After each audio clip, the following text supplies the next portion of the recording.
एक ऐसा युद्ध जिसके बारे में कम बात होती है, लेकिन जिसने पूरे देश की सोच बदल दी। जहां दुश्मन सिर्फ सामने नहीं था, बल्कि ठंड, भूख और विश्वासघात भी था। 1962 भारत और चीन के बीच हुआ वो युद्ध जिसने एक सवाल छोड़ दिया, क्या हम तैयार थे? 1950 के दशक में भारत और चीन के रिश्ते अच्छे थे।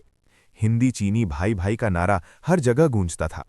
भारत के प्रधानमंत्री जवाहरलाल नेहरू और चीन के नेता माओ जेडोंग एक नई दुनिया का सपना देख रहे थे। लेकिन धीरे धीरे हालात बदलने लगे।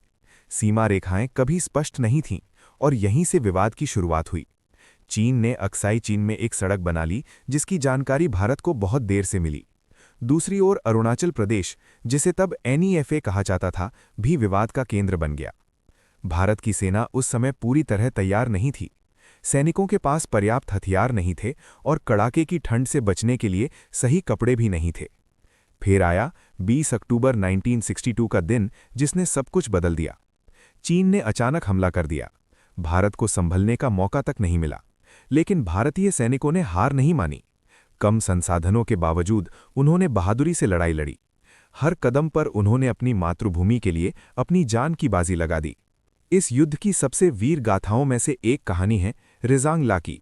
यहाँ मेजर शैतान सिंह और उनके 120 जवानों ने हजारों चीनी सैनिकों का सामना किया। चारों ओर बर्फ थी, तेज हवाएं चल रही थीं और गोलियों की आवाज गूंज रही थी। लेकिन उनके हौसले कभी नहीं डगमगाए।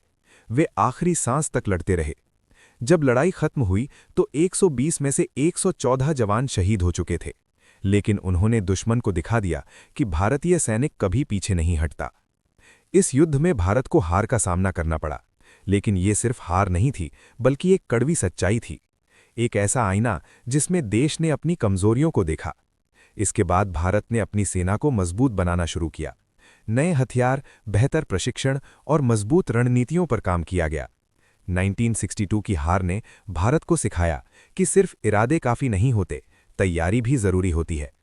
आज जब हम पीछे मुड़कर देखते हैं तो ये युद्ध हमें एक महत्वपूर्ण सबक देता है कि इतिहास हमेशा उन्हीं का साथ देता है जो हर परिस्थिति के लिए तैयार रहते हैं।